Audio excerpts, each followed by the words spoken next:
Welcome back to Verticals, everyone. We've got a great episode for you here today. We will be bringing on Kyle Norton. Kyle is the CRO of Owner, a monster in the restaurant space I'm sure you've all heard of. He's going to be sharing with us a little bit on his background, why he joined Owner really at the earliest stages as a sales leader, what matters about vertical sales talent, and how AI is transforming his role as a revenue leader. We're really excited for that one and hope everyone can stick around to get his framework on AI-driven sales leadership. But before we dive into that, why don't we hit this week's Vertical Pulse? And Luke, I know you have a meaty one to kick us off. Awesome. I love it. Good to see everybody. Good to hear everybody. Nick, good to be back with you as always. Super excited for Kyle. Likewise. Today's episode's all about go-to-market. Kyle's the CRO at Owner, so we wanted to go deep on this. So I figured I'd pull out an interesting topic that I just wrote on this exact thing. Nick, I wanted to see what go-to-market motions, successful VSaaS companies, and when I mean by successful, I'm basically defining as publicly traded ones or really high-flying privates. What did they start as and what have they evolved into? And how did the ACV actually shape this, as well as how does the founder's background shape this? Because it's not, I think people just say, oh yeah, Owner does inside sales or, X company does outside sales. I wanted to go deeper because it evolves, it changes, it moves around. And so I tried to look at this. So just table setting for how I thought about this and how I think most people think about, different GTM motions. You have outside sales, right? High touch, in person, high ACVs.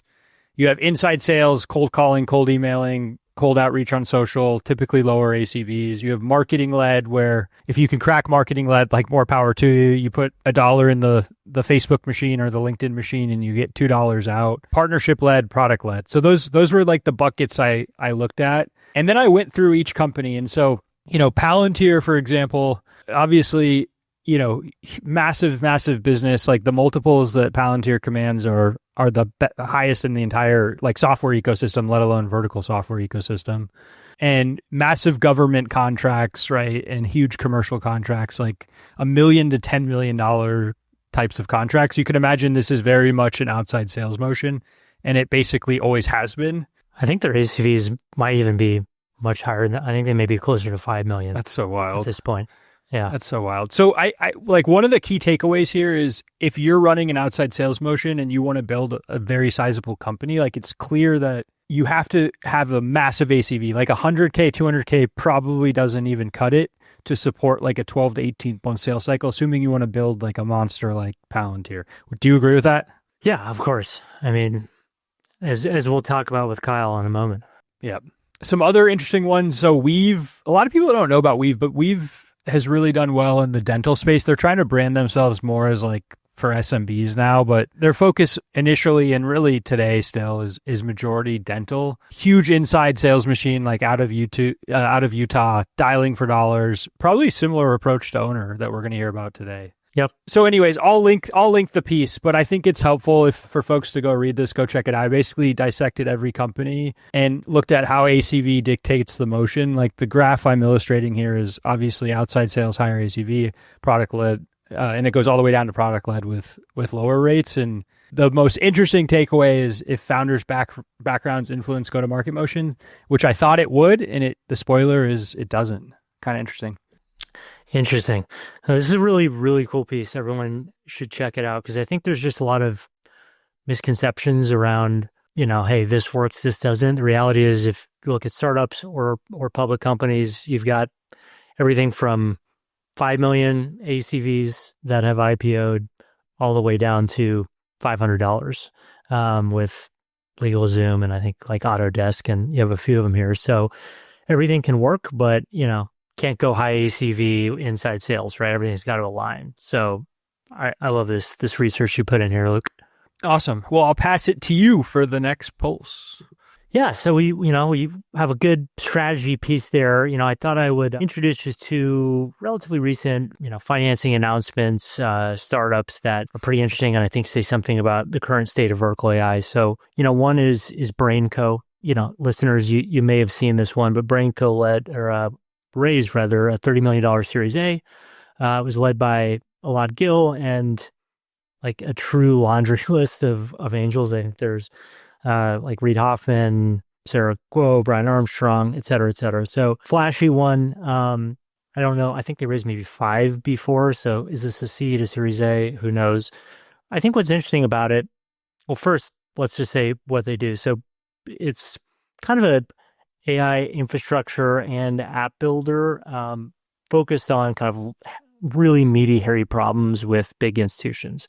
So they call out governments, healthcare, energy, I think financial services. There's a bit of a twist. So in a way, it kind of feels a bit like Palantir 2.0, but focused on AI with maybe some other verticals thrown in there.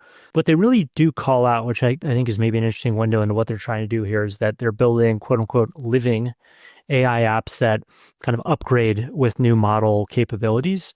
The reality is, if you're just using a foundation model, that can be any application, right? You just switch the model.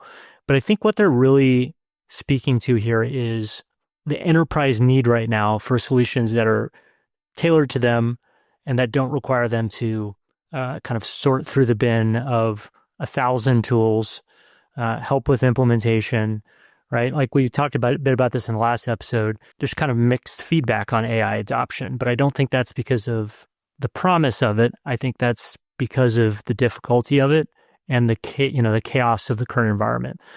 So I thought this was interesting. It does feel a little bit like a Palantir play. And, I don't know. It's very interesting to me to have a startup like this tackling very complex workflows across something as disparate as healthcare and energy, for example. Luke, how does Brainco strike you? Yeah, it's fascinating. I'm just kind of clicking through the website here. It agreed on the Palantir piece. I think it doesn't feel like, it's obviously not SaaS. They're kind of taking an approach of, hey, we're going to get world-class talent and go help solve, very difficult problems at giant enterprises. They're advertising Fortune 2000. So yeah, it'll be interesting to see. It looks like the founder CEO previously was a founder at Open Store. So obviously bringing some serious talent to the table. Will be cool to see how they do. Yeah, we'll be watching that one. And I think maybe an interesting thread to drop for startup founders around, you need to have extra care around implementation and service with enterprise-oriented AI solutions. So let's keep an eye on it. One more I'll just layer on. So Doctronic is a business in the healthcare space that raised a $20 million Series A. That was led by Lightspeed, but you've also got Union Square in there, and I think Tusk did their seed.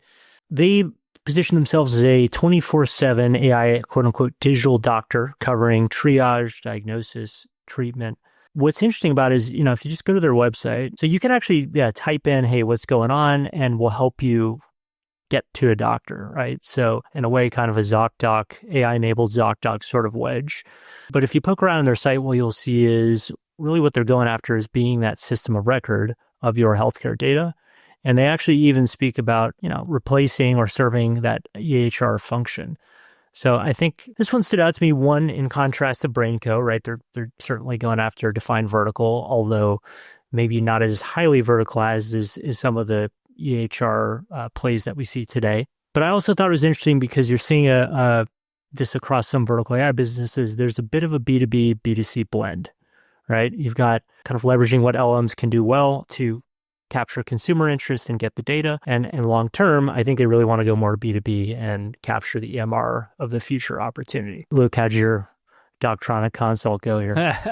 Well, I accidentally said I was a 22-year-old woman, so I hope nobody, I hope I don't get in trouble for that. I think it's an interesting notion that, hey, let's make the kind of quote unquote GPT the front door and then route people to doctors through that. That seems like it makes a lot of sense. I mean, I don't know about you. I've never had a good experience with like the ZocDocs of the world. Yeah. Healthcare is so freaking messy and there's so much improvement that needs to be had. And so look, if anybody that's tackling that problem, I'm supportive of. Totally. And, look, I think I want to give credit to what Cyrus built at ZocDoc. I mean, amazing company. And I know they're innovating too. But the reality is, I think we're seeing a ton of companies go after this new opportunity around where is consumer healthcare data going to live? Because I think we can probably all agree that the current status of I've got some stuff in my chart and some labs I can't even get from my doctor. And, it's a terrible consumer experience, and it probably harms, treatment. So it's an exciting one, and another to keep an eye on. Awesome. Love it. Well, we got a quick pulse today because our legendary guest is already here. So we'll welcome Kyle to the room. Bring him in. All right. This week's Vertical Titan, Kyle Norton. He's the CRO of Owner.com. I bet most listeners here know about Owner. It's high-flying, killer vertical software business. We're going to hear about Kyle, his journey a little bit, but really try to dive in on some playbooks, what he's deployed, what's worked, so that listeners can try to learn from, his success, but I'm sure there's a bunch of failure in there too. So excited to dig in with you. Thanks for being here, man. Yeah, appreciate the invite. Looking forward to it. Awesome. Well, let's start, if you don't mind. Why don't we do a quick kind of summation of the career arc? Like, what got you here? What was the lead up? And then we'll look forward after that. Yeah. Like many people, I just fell into sales randomly and found myself in like a boiler room environment for the first 4 years of my career, like pure cold call environment, selling like crappy conferences and events, but definitely got the taste of sales, knew that's what I wanted to do. I wanted to do revenue. And so it was in 2008. So we fired like 40% of the company. We were building back up. And so I found myself in a manager's seat like 14 months into my career, and I've been building and rebuilding go-to-market teams ever since. So spent about a decade now or I guess a little over in SaaS.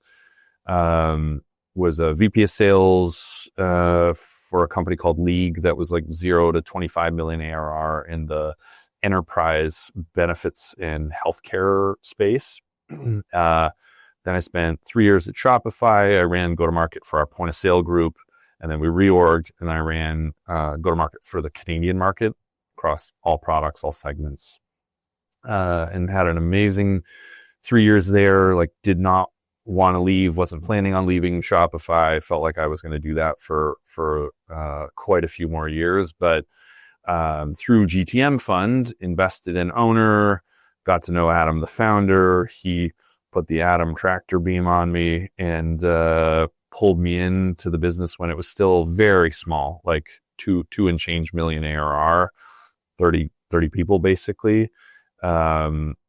Even though I said I would never go back that early stage because I just had my second kid, the timing was horrible to actually join a startup. But knew that there was something special, knew that Adam had some special founder magic because, I've like done enough angel and advisory and what have you to develop some pattern recognition, and felt really confident in him. And that was like 3.5 years later. We went 2 to 50 in like just over 3 years. And we're continuing to grow at like a almost 2.5x year over year rate, even at this ARR. So having a blast. My team is like sales, partnerships, new customer onboarding, RevOps, enablement. I had growth marketing for a while, but we just hired a new incredible CMO who's consolidated the marketing function. I had CS for a little while, so done a little bit of everything. So before we dive into the details, I just want to zoom back to something that you said, Kyle. What were those patterns that you saw in Adam, and what gave you conviction to join at an earlier stage than maybe you were planning? Yeah, so I think about writing checks or doing advisory the same way as everybody. It's like it's team, product, market. My philosophy is very, very founder driven. Obviously, angel is in sort of pre-seed, maybe some seed. So you're really just betting on people. And so I have a founder framework. So basically, like 1, are they a force of nature? 2, are they a supercomputer? 3, is there some specific founder market fit? Like, is there a reason that they should win this market? And 4, do they have enough humility not to blow it all up? Because the Venn diagram of like insane force of nature, which is like drive, charisma, like psychotic passion to solve a specific problem, and like I'm one of the smartest people you'll ever meet. That Venn diagram doesn't also overlap with the like humble Venn diagram all that much. You tend to be wired in a very particular way, and like I see companies at Series B or it's a certain like employee count size where things start to fray. You hire senior leaders, but you can't let them make decisions. You are in a company building stage that is like very, very different, and yet you don't really look for advice from the outside. You have a hard time hearing difficult feedback from your board. And you see a bunch of these companies just like run themselves off a cliff at Series B. And it's a pattern that I've seen a bunch. And I think a lot of it, this is certainly not all of it, but a lot of it is founders don't have enough humility to continue to be like very curious and inquisitive and let their teams own things, because as a founder, you can go founder mode hardcore all the way through Series B and basically let no major decision be made without you. That's like actually not unsustainable, but it's very much unsustainable at Series B. And so you hire senior people and then they quit because they're frustrated from you, or you're like jettisoning yourself into things that you don't have full context on, and sometimes the decision making is not great.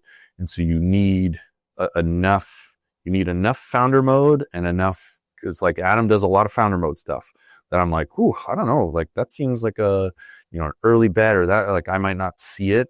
And he's been right on a ton of them. And you gotta, as an executive, know like when to fully embrace. It's like, he's the founder, he gets the customer more than any of us, and I might not totally see it, but he does. So like, I'm all in on this decision. You need a balance of that back and forth. And I think Adam, like, disagree but commit kind of framework, right? Yeah. And like, I wouldn't even say disagree but commit, but it's like, I don't totally see it. I'm not sure if I would have made that same call, but I'm actually agreeing because, like I have a lot of faith in Adam. I have a lot of faith in his ability to think farther in the future than maybe is my aperture, and have a more intuitive understanding of the customer than I do, given how much time he spent. And so I saw a bunch of this even when he was like, I think I met him when he was 22. And that's when I would have started working with him. And I saw enough of these signs that I'm like, man, if I don't do this, I might like regret it for the rest of my life. And, this is why we do these things. Like, we want to be in a power law outcome situation.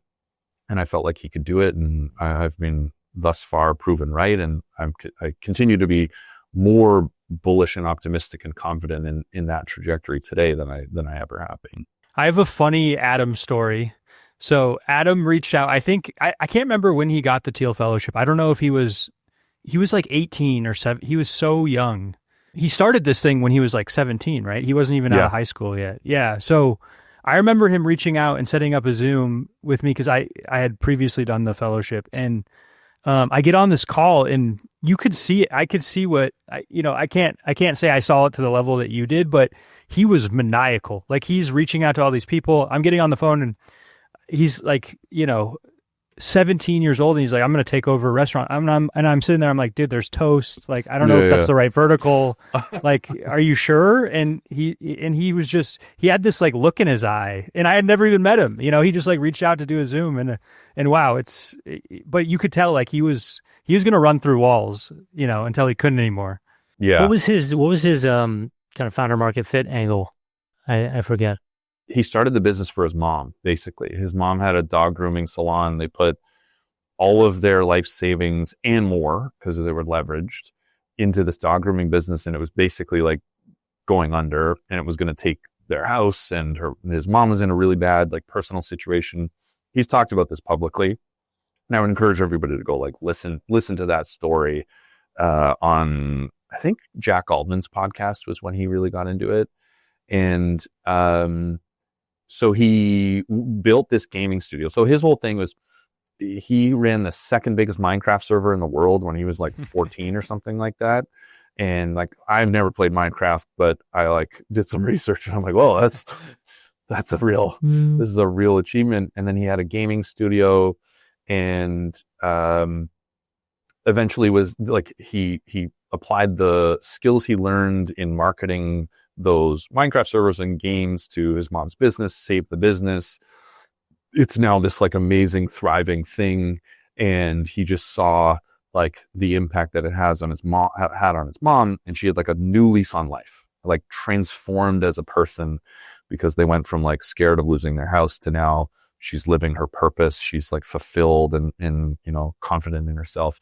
And he just like on a dime was like, that's what I want to do. I don't want to do games that waste kids' time. I want to help entrepreneurs. And then, was like, well, how can I do this for the most people possible? And so he picked restaurants because it's a really big market.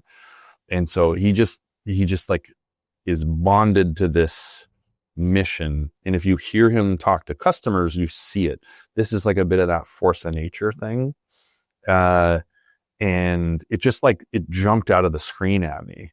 And, cause the first call I did was a call at the end of the GTM fund evaluation. And it was funny, Scott Barker at the time, he was like, cause this is Shopify for restaurants. I was at Shopify at the time. And Scott was like, this is not a diligence call. He's like, we want in, this is a sales call. Like, you need to convince this guy that you're awesome. And he wants to like have access to you as an LP in GTM fund. But, you know, so I got onto this call and he just started like ripping questions at me, and like not basics, like really insightful, precise, well thought through questions. And he had a bunch of them. And I was just like asking for context as we went.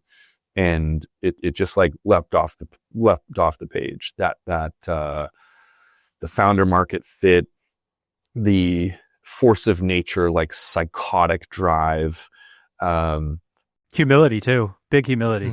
Yeah, he was like, he like really wanted to know, really wanted to learn from you, really wanted to hear like my insights. And then I suggested a book because we were talking about messaging. So I suggested Made to Stick, which is one of my favorite books on the topic. And, he's like, okay, great. I'll take a look at that. And then normally I suggest a book and a founder like, you know, probably doesn't read it or whatever. 18 hours later, he sends me a text message. He's like, hey, I read that book. And he had all of these questions. I was like, man, these aren't like beginner questions. These are like, this guy read this book in literally a day, like a day and a half, or actually like 3/4 of a day, and then was ripping these questions at me. And I was like, whoa, like I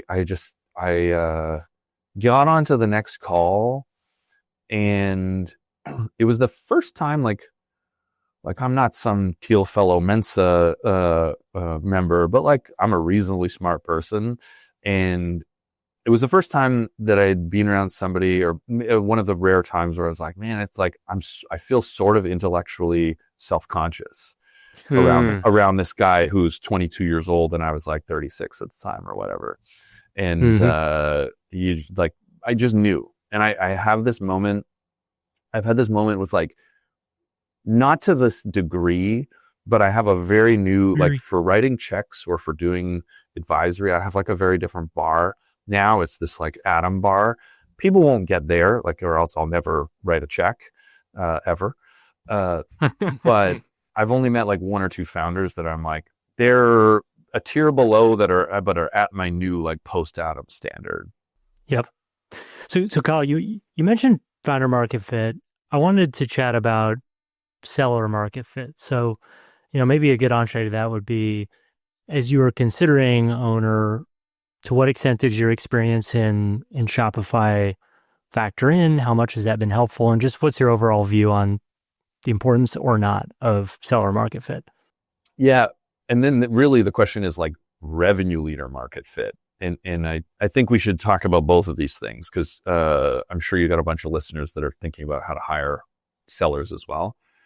Yeah, I think in VSaaS, especially in vertical SaaS and in VSMB, in very small SMB, which a lot of VSaaS lives in, it does take a very particular type of revenue leader that is a systems thinker. Like that's the biggest differentiator. You can be super successful as an enterprise leader without being like Mr. Dashboards and know how to like tweak every part of your revenue system and be like super duper data literate. You can be an awesome deal jockey and know how to recruit great people and tell a good story and run a good pipeline review meeting. Like there's a rigor and an operational thoroughness that's certainly required there.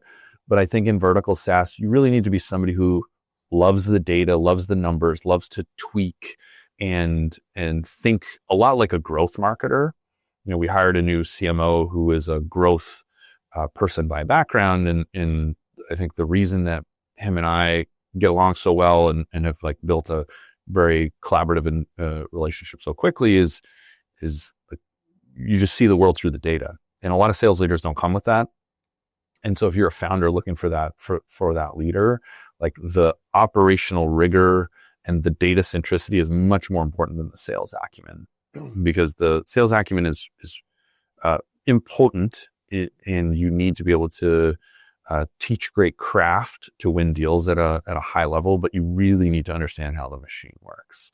And that's always been my gig. That's always been like my calling card. That has been my competitive advantage in my sales leadership career, was like solving for the machine and understanding like, okay, this is just like volume times conversion rate equals output. And it's a manufacturing line of that.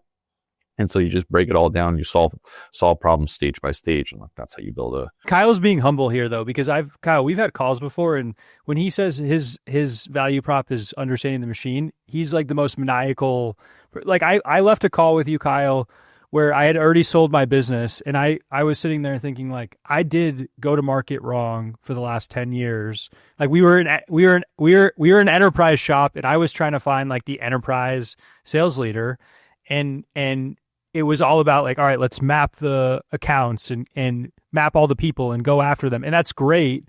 But like your approach, and I'm hoping we can get into it a little bit even in the weeds for people, because your approach is like so systems and tools and data and like thinking very far outside the box that like 99.9% of folks don't even think about. They're like, how many emails did we send today? Like how many calls? It's you. Like, can you walk us through that at all? Like when you just break down to maybe a couple levels deeper on like what you mean by the system, because it's insane from what I've pulled out in past conversations. Well, thank you for saying that. Appreciate it. So I think Winning by Design has really good frameworks for this. I think they're the best sort of thought leadership out there. And they call it the revenue factory. I've been calling it the manufacturing line, but now I'm adopting their revenue factory language because it sounds cooler. And essentially, you can take your entire funnel and break it down stage by stage in big stages like lead and then opportunity and then close one. But but more importantly, you can break it down into micro stages. And so like a good example is how we run our monthly business review. We go through every step of that customer journey, and it all has to be instrumented. So one of the things I do different is I invest very heavily in RevOps data and enablement so that we can build the right foundations, capture the right data across the customer journey. And then you have to go through and be methodical about, one is just like building the understanding. So that's step one. Can you actually know what's happening across this funnel? Are you capturing data throughout the journey from your call transcripts? So we use Momentum, which is this AI tool that transforms call transcripts and fills in your CRM for you. Do you have good automations that show you when meetings have been booked and then completed, or booked and rescheduled, or booked and not completed? Do you have good sentiment and disposition infrastructure? So when people call and they say that person didn't pick up, do you have an easy way for them to say connected or not connected, gatekeeper, decision maker, and then the outcomes that waterfall below it? And so do you have, and it's all about the boring work. I think like this is probably one of the like macro lessons is like, I really enjoy that stuff. The really boring work of like, have you first instrumented your customer journey so you know what's happening in there? Because oftentimes you're making bad decisions because, you haven't been as insistent with your sales reps to give you the right feedback, to give you the right like cold call sentiment and disposition, or the meeting complete data. So like, do we have a meeting show problem, or do we have a meeting book problem? And often people are just operating without knowing that. They're like, I don't know. And like, I don't really have anybody to solve it. It's like, okay, well, go spend the money on a good data science person or a good RevOps person and get that information. And so even when we were 3 or 4 million in ARR, I hired a very senior RevOps leader who's still my VP of RevOps today. Steve and I have worked together for almost a decade, but we were like making these investments early. So it's like, one, understand the funnel. Then two, you got to get good at problem solving. And before problem solving, it's really like problem identification. Can you look at this funnel and accurately understand where is the most volume with the worst conversion rates, and where are the places that I can get the most ROI for my effort? And so we have this I have this model, this mental model that we've borrowed from Annie Duke and modified a little bit. Like, so we want to look at all the possibilities to get better. We want to look at the probability that those possibilities actually work. We want to know the payoff if those things work, and we want to know the perspiration. And so, if you look at your funnel and you try to avoid incrementality, like I really want to, if I have all the data, then I should be able to know like where are the biggest areas of leverage. We just had our MBR yesterday, and this was like my feedback in the MBR actually. Okay, what are the biggest areas of leverage? Ignore all the like month to month noise. Like, I get this is affected, or I get that's affected things. But like, what are the one or two things that if we go fix, drastically move us forward? And then you have to be maniacal about your project management execution. And I'm personally not very good at this. I need people around me. And so I have a great enablement leader. I have a great RevOps leader. We have an awesome data team and other people in the organization who are much better at like the project execution. This comes back to this humility point. Like, I'm good at seeing the answer and getting to root cause, and I'm creative when it comes to problem solving, but I don't like to manage the project in Asana or Notion. And so, and you just need to run this process every month. Do we have the data first? Because you're always working on data foundations. Do we have the data first? Can we identify the problems? Can we understand our highest impact, so payoff, highest probability, problems to go solve? And can then you rally the resources around that thing to solve? And this is actually something I haven't talked a lot about publicly, so we can get into, but one of the big things that you can do to unlock pace, speed, and growth in your company is change management. You can get really good at change management, so that you're not overwhelming your team with chaos, then you can get better faster than your competitors. And that is like a compounding advantage over time. And we've spent a lot of time on trying to do that right. Hate to do this to you, but what's the 5-second takeaway on how to get better at change management? I'm going to sound like a broken record because it's going to be my answer to a lot of things. Like, you got to have a structure and a process. Like, you have to be able to have a playbook for how you want to deploy things. So we've got this traffic light model that I've actually published on my Substack. I talked about it at my SaaStr talk in 2024, but we've got a methodology. So there's green, yellow, and red light changes. Green light changes are easy. Just like push out a note in Slack, tell your reps, there's some minor modification. A red light change is like, hey, we're changing pricing. So now, and there's expectations. There's mandatory work ramp trainings. So video enablement trainings with a certification, and it's a Slack announcement, and we're doing a video to pair with it, and we're doing reinforcement, and there's got to be usually there's a tiger team associated with it. So there's an every other week meeting where you review the impact of those changes and you're tweaking and modifying, but that's all spelled out in the traffic light model, and then we bake it into the operating system. This is another thing that I think is important, but in our operating system, when you have a project, so there's an enablement, or there's a project being run by a sales leader, you'll pick the sort of scope of project, and then it will auto generate at the end the enablement projects that show up in the enablement Notion project database. So there's systems that are there helping you do the work in the way that you want to do the work. And this is the systems engineering thing. I go back to James Clear a lot, the Atomic Habits author. like what are the systems and structures you could put around yourself to nudge yourself towards the things you want to do. It's like, okay, you want to make sure you're deploying change the right way with a rigorous methodology. So what is the digital environment that you surround yourself with?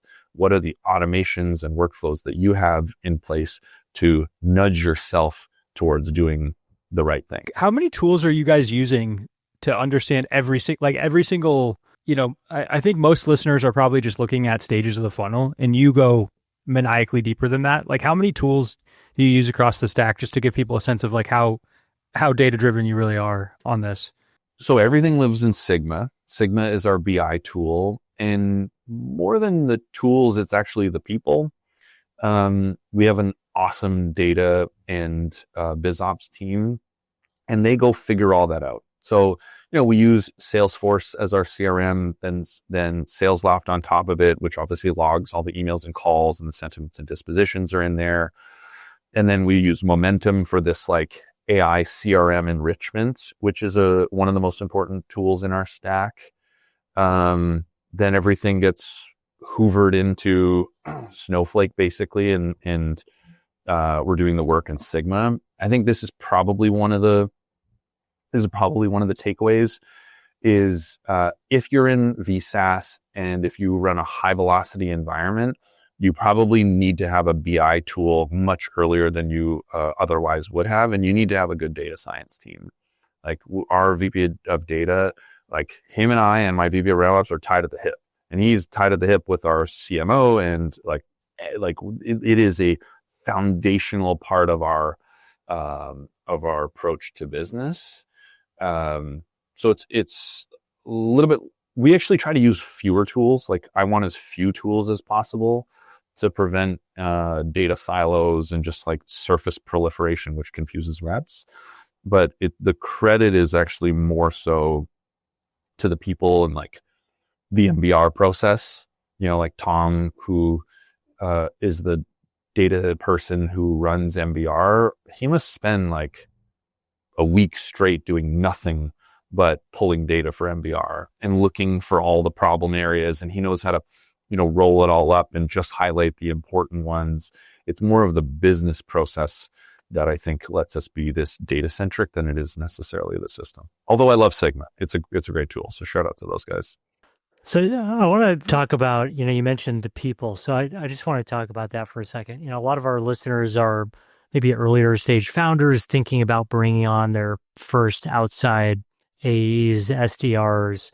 How did you think about that in the early days of Owner? And maybe circling back to that question of, domain understanding versus not, when that matters, does it matter in SMB or enterprise?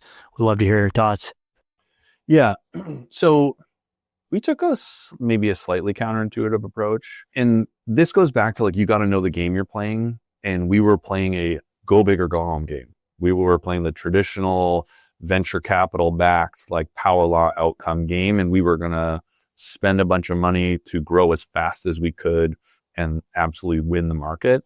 And some people might be taking a bootstrapped approach or a, boot scaling, I think they call it now, or there's a bunch of different approaches. You can do like a one and done. And so you got to know the game you're playing and know that, these are not best practices. These are like high probability practices that work for Owner in our context, going big, having a founder who's one of his superpowers is raising money.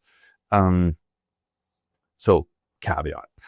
And so our approach was I was going to pay at the top end of the SMB market, and I was just going to go hire President's Club type performers from a bunch of adjacent companies. And, I have a unique advantage. I have a meaningful following on LinkedIn. I do a lot of this stuff. I have a lot of brand equity, especially in the Toronto sales community.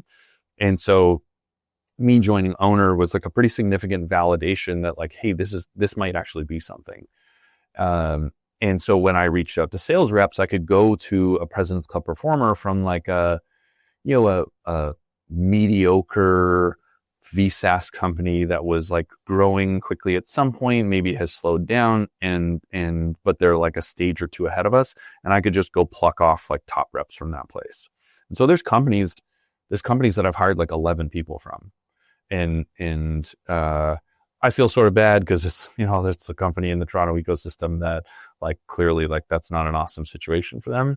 But, there's like these hotspots that, where we hired like one or two people from one company. And then, all of a sudden we have like 5 people from that company because they tell their friends, they're like, oh, like we can actually hit quotas here. Like, dude, like I'm making way more than my OTE and the OTE is good.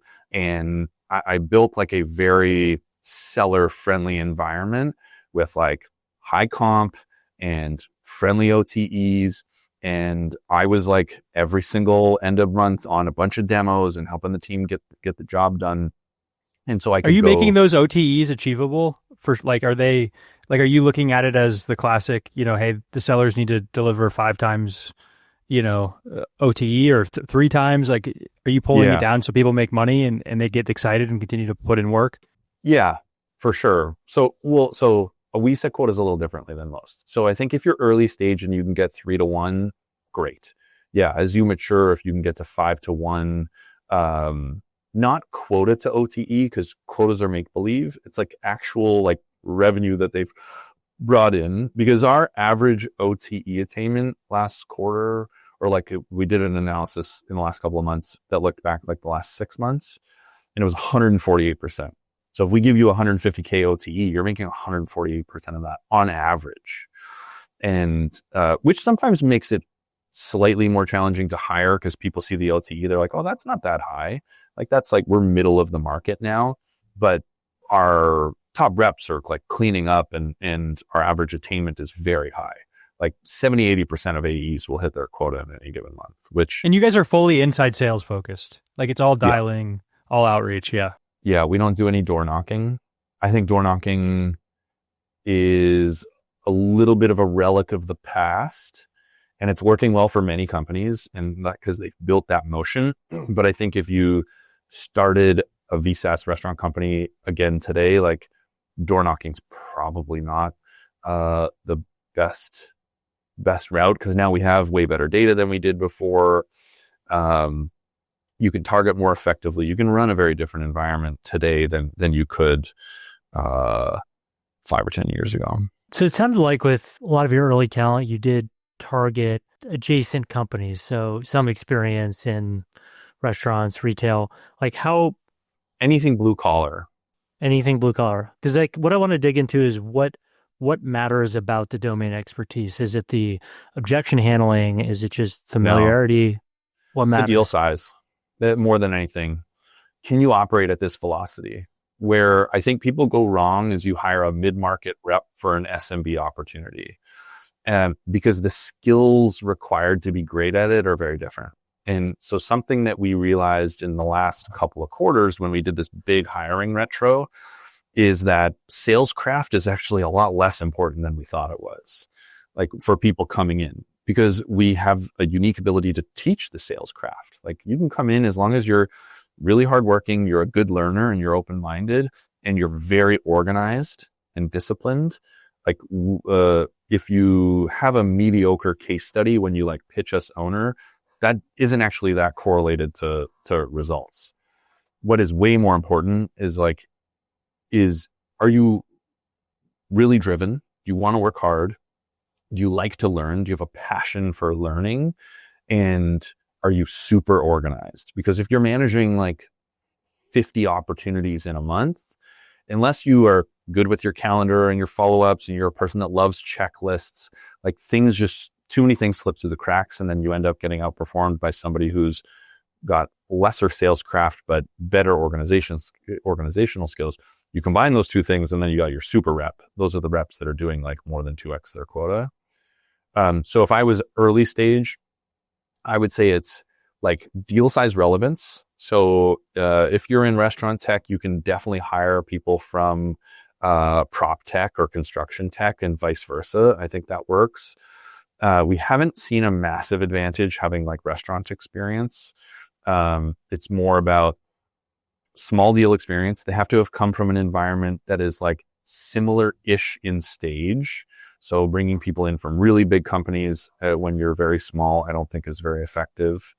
And then you're really just hiring for the DNA, for the mindset, effort, resilience, grit, like learning aptitude, EQ, IQ, like the raw skills, and then you can teach a lot of the rest. It's interesting you say that because I feel like there also may be some layer of what is the, I guess, product complexity. Because I've seen in construction specifically, we've done a lot there, and sometimes if it's kind of a known product environment, that works. But I've actually frequently seen that folks who don't actually understand the workflows of a contractor or subcontractor struggle.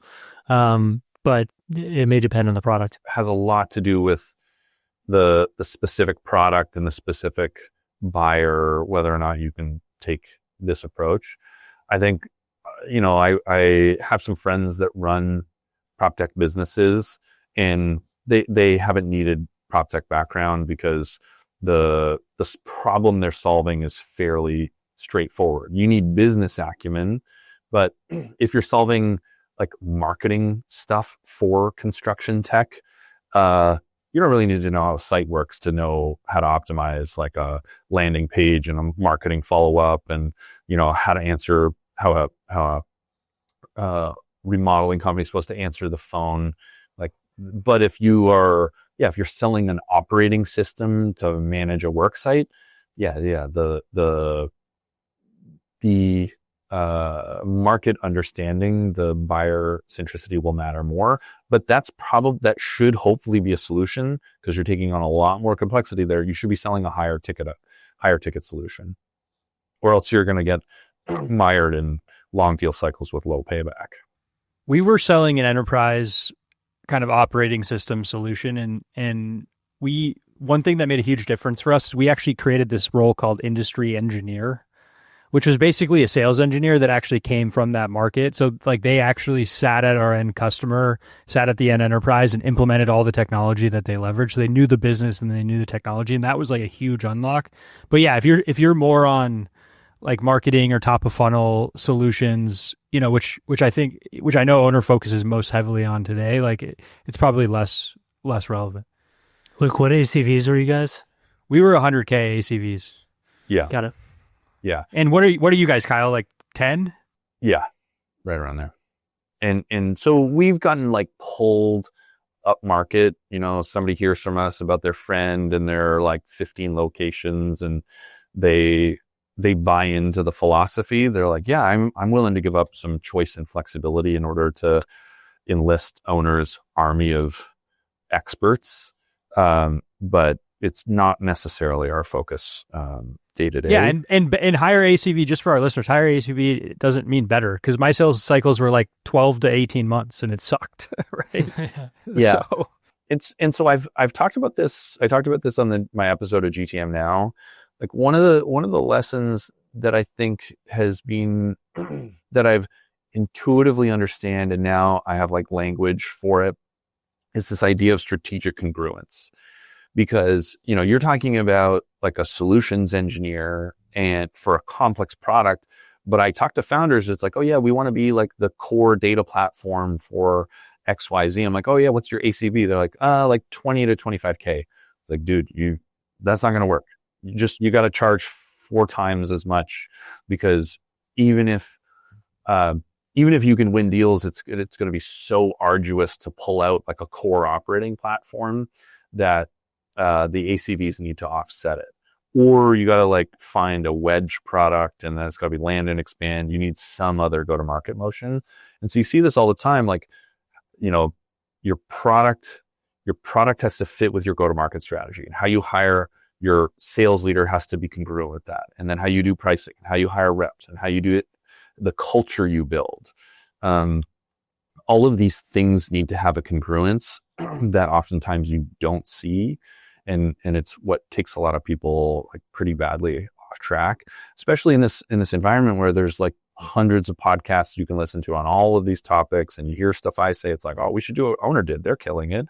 No, like you have to understand like, what is your context? Are you willing to like spend the money and get aggressive and run this like super tight ship? And you gotta to run my playbook, you gotta run all of the playbook.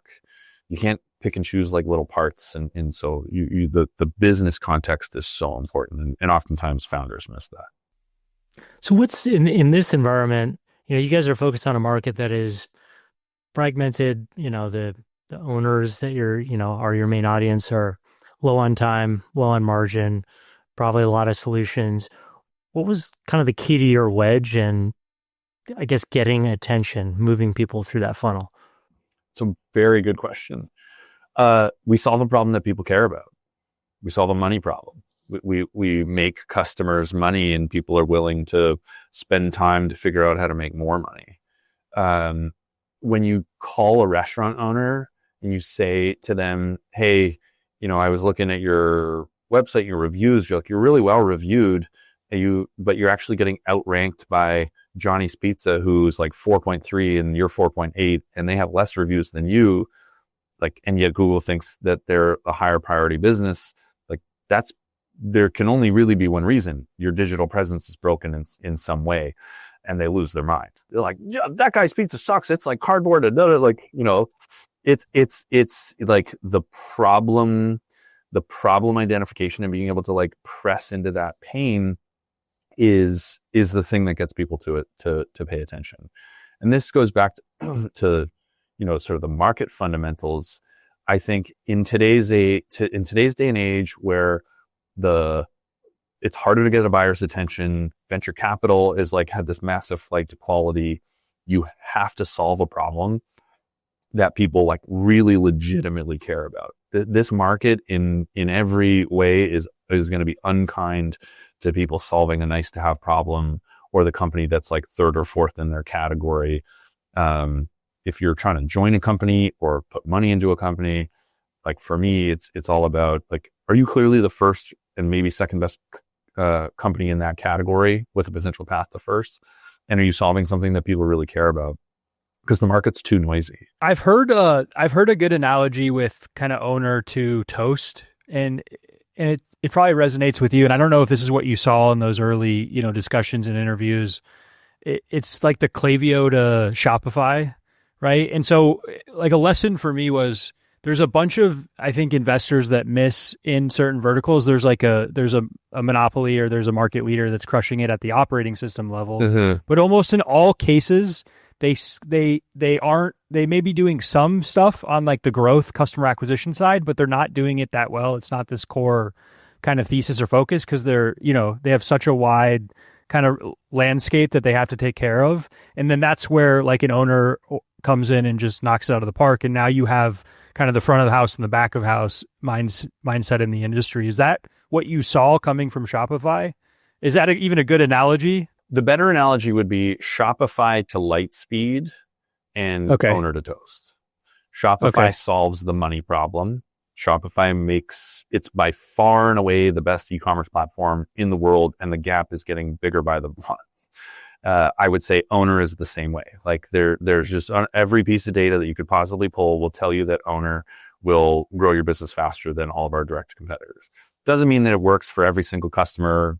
Most of the time it's the customer like wasn't doing something correctly. But that is the thing that people really do want to solve. And, like Lightspeed as a point of sale, was like had better reporting and better like RBAC, which is basically user and permission control. There's a bunch of these operational functionalities that in my time at Shopify, we never solved on point of sale. They probably have today. And yet we were crushing Lightspeed, Vend, Square was farther down market, but like all of these really established point of sale providers, we could still win deals at a really high rate because they were willing to sacrifice they were willing to sacrifice on the operational side. Like, okay, the reporting's not going to be as good here, but we're working on it. But you'll make more money because you're going to capture more customer data on every checkout. It's an integrated marketing experience. You can bring in-store, you can bring offline customers online to offline. And Shopify made it so easy. And so it's the same sort of thing. Like, Toast is for sure going to be the more operationally sophisticated platform than owner for a long time. We have a lot of catching up to do, but, like every piece of data that we pull shows like how much, even if you just look at certain like website traffic, you move a business, a website from toast to owner, and you just see this in terms of search traffic. And then the customer will tell you, it's like, oh, we've never made more money. This is so exciting. We like have this new lease on the business. So that I would say is the analogy. Got it. Awesome. Well, if cool with you, Kyle, maybe we'll just do a rapid fire question each here, and then close this out. Luke, you want to lob in with one, and then I can finish up? Yeah, for sure. If most folks that listen to the podcast are they're probably in like a $1 to $10 million ARR range, and they're trying to get, either reignite the growth that you guys are seeing, or continue that trajectory that they already are seeing. Like, if there's maybe one or two kind of key hack or playbook or takeaway, and I know it's not that easy. I think one takeaway I already had was, it's the vitamin painkiller thing. Like, you got to solve a revenue problem, a retention problem, compliance problem. But is there anything gleaming that you like look back on what's happened so far and say, like, if I just had to pick one thing out of my long list to be successful, what is it? There's so many. Like, I don't know if this is going to sound cliched, but one of the things that we talk about the most internally is talent density. And, there's the Khosla saying, the team you build is the company you build, which is another thing we say a lot internally. And it's so true. You just like look at the caliber of people that we've been bringing into the company. And every time one of those people starts, that part of the business does this. There's this up and to the right, and things get better. We hired a CFO like a couple quarters ago, and all of a sudden, like, that whole thing is rapidly improving. We hired this CMO, and he's like not even 60 days in, and all of a sudden, all-time highs, back-to-back best days, best weeks, like everything is cooking. We hired, and we got a bunch of fun ones coming too. And you just like, there's this compounding critical mass that happens where like exceptional people want to work with other exceptional people. And you look around the room and you just look at like where people have come from and what they've accomplished. You're like, man, I want to be there. And it was this self-fulfilling prophecy sort of at one point in Owner's journey, where we were growing at a good rate and there was lots to be excited about. But, did you have an extreme confidence that this was potentially going to be a generational company? That was my expectation. But then you start to just like, put all of these different people in the business, and it feels a little like a fait accompli at this point, where, like, if we don't build a company that's like tens of billions of dollars in market cap and is like by far the winner in this category, I will consider it a disappointment. I will be like, we had it. It was there for us. It was like, we had the right to win and we botched it. More so than like, I hope I can build a big company. I hope we can IPO one day. My expectation is actually far beyond IPO now. I feel like that is I can see that right in front of us. We can get there. Now it's really about something grander, and that's all about the people around the table, in my opinion. Great point. Well, last question for you. What is the single most impactful way that AI has changed your role as a seller at a vertical company? Oh, this is like a whole other 1 hour podcast. So I've talked a lot about this in a few different places. And so like, if you really want to go super deep on this, like go to my Substack. I've written a lot. There's a bunch of videos. What's your Substack, just for the audience? It's the revenueleadershippodcast.com, because I have a podcast and we talk tons about GTM AI. So let me answer this a little bit differently. So everybody wants to know what the best use case is. Like, what's the one place that's had the most transformation? It's not about use cases. It's about trying to change the way that people view solving problems in the business. And it's about resourcing the company and putting enough horsepower behind this initiative that it can really get going. It is about transformation, culture change management, and resourcing way more than it is about the use cases. Yeah, like Momentum crushes. We have this Avara sales simulator that's awesome.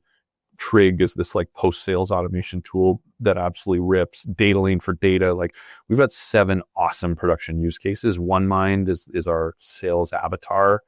It's like our education superhuman AI, AI SDR. But those things have been successful because we've been really committed to it. We've spent a bunch of money. We've like known that we were going to make mistakes. We've enabled everybody and made it an organizational priority that this is like an expectation, and we should be trying to think about solving a problem with AI as much as we can, more so than the specific use cases. And it's almost done. I presented on this exact topic at GTM 25, and a bunch of that content I'm actually presenting at your thing next week. So I'll share tons more of the specifics if people want to go deep. Excited for that and excited for next week. Yeah. Awesome. Should be a lot of fun. Well, Kyle, you're the man. Really appreciate it, and looking forward to hanging out in person here shortly. But thanks for being here. It means the world to us, and I know I got a ton out of it. I'm sure the listeners did too. So, all right, Kyle, appreciate it, my friend. That was awesome. Thanks. Just want to close out with another big shout out to Paraffin. Paraffin is really who makes this podcast possible. Paraffin offers, for those of you who don't already know, ready-to-launch financial products that help your merchants grow. So if you're a vertical software business, a vertical AI business, just know they provide embedded capital, embedded spend. They will help you drive revenue, retention, and TAM growth for your business. So absolutely check out Paraffin, and very thankful to them for their continued support in making verticals possible. Awesome. Well, great episode, Nick. I'll see you next week, man. All right. See you, Luke. All right.